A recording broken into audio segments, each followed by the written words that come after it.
Good afternoon. My name is Tom. I come to you from the great state of Maine. I have one reason you should subscribe to this channel. This channel is all about the great outdoors. And I guarantee you will like the content that is on this channel.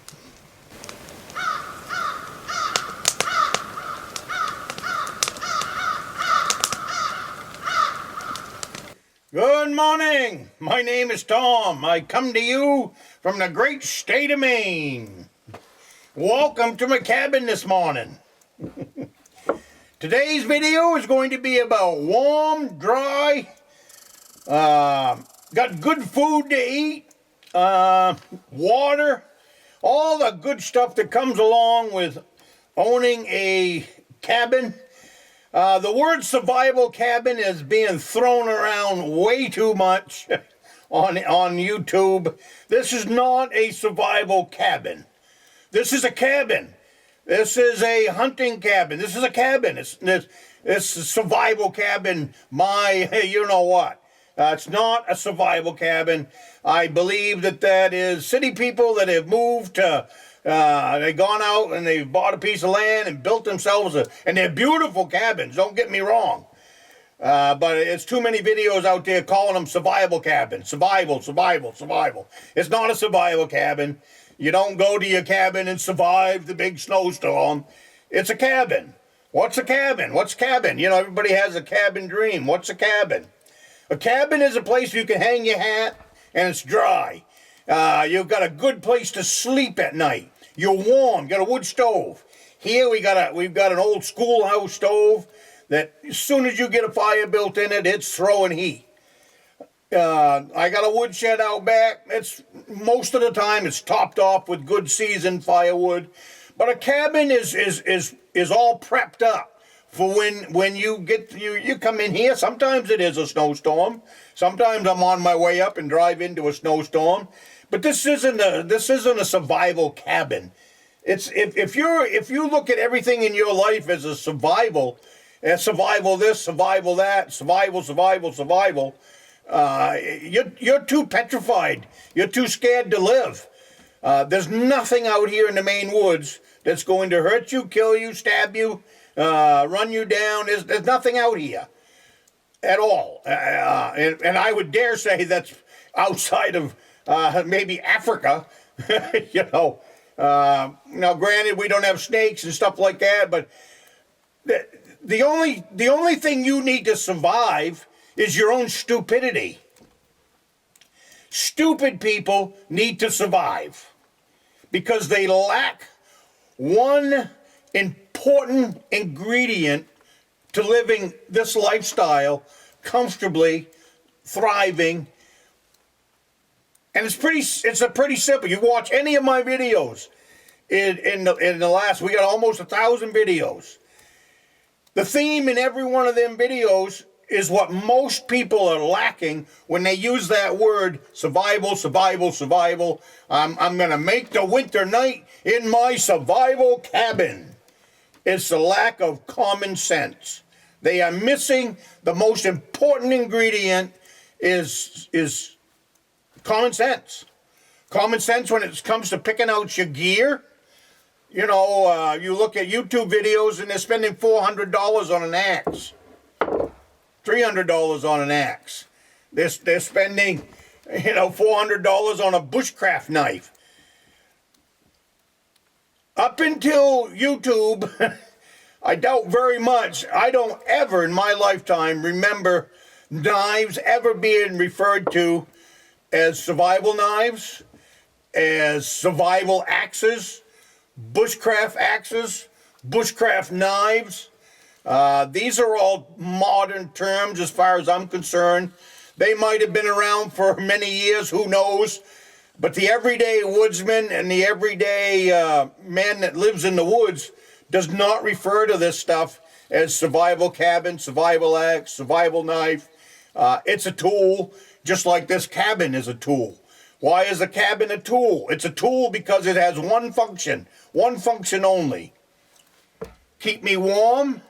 Keep me safe, keep me dry, place my gear, a place for me to eat, a place for me to sleep. It's a tool. It's a nice tool. It does all of those things in spades. But that still doesn't make it a survival cabin. That is a modern term pushed out there by modern YouTubers as far as I'm concerned.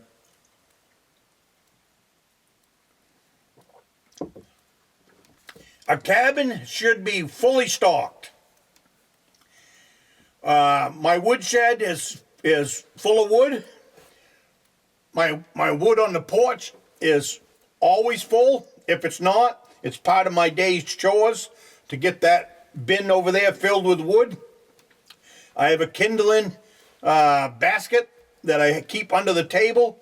Part of my daily chores is to get that kindling basket full of kindling, so that when I do come back from ice fishing, or I do come back from deer hunting, it's not coming out of the woods from deer hunting to a survival. That means I almost died while I was out deer hunting.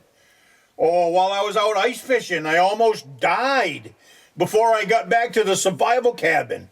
Do you understand how ridiculous that sounds? When I leave the lake from ice fishing, I'm not leaving the lake to go to my survival cabin. I'm leaving the lake to go home. This is my home. Do you refer to your home as your survival home? No. That's why it's the great myth that's, we've become a time with everything that if somebody says it enough, then it becomes actuality and real. It's not. I leave the lake to go home, to have my supper, to sit in my easy chair and relax. When I climb out of my tree stand, I leave my tree stand and I go home. I come here where it's warm, it's dry. I get a fire built. I get the lights on. My cabin is ready. It's stocked with food.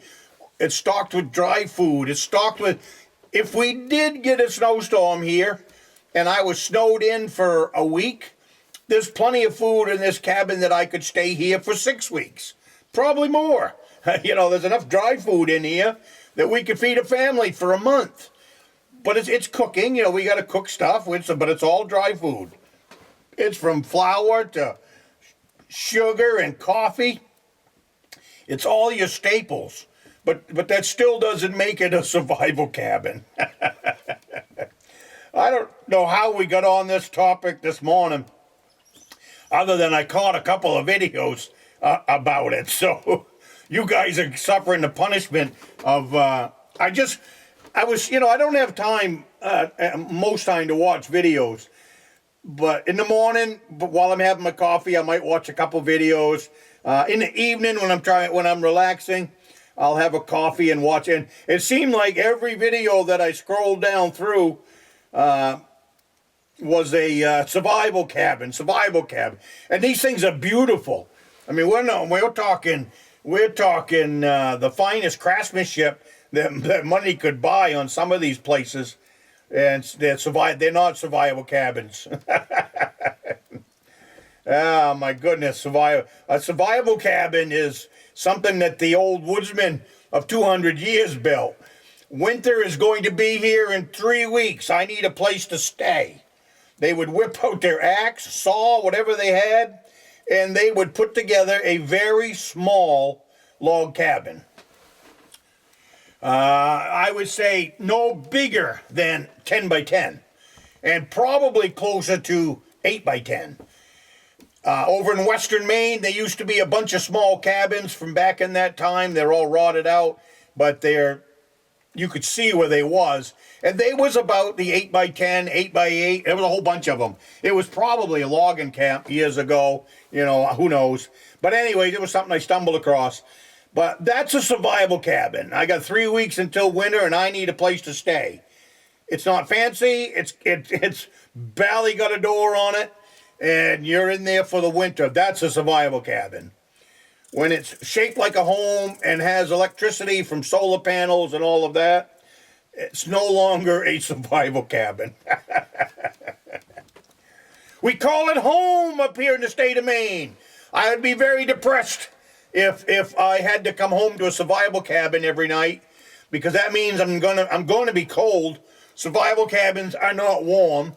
it's kind of like building a lean-to and spending the winter in that, because it's going to be, you're going to have a place out of the snow and weather, but it's not going to be super warm. And especially if it's a survival cabin, because at the best it's going to have a makeshift stove or a makeshift fireplace where you could keep a campfire going, but you are going to be cold. That's what a survival cabin is. It's not a $500,000 piece of property with a cabin on it. That's a survival cabin. That's a YouTube survival cabin, so that you will watch. So, hey, I gotta go. Sun's coming up. I got some chores to get done. So I wanted to poke a little fun here this morning. I'm in a good mood. One thing about being here in the woods is you get your mind and your thoughts and everything back into order, and just everything feels better. Go to the woods and spend 2 weeks. You will feel much better in your mentality and everything else you do in life. So, hey, you guys have a great week, and I will see you next week.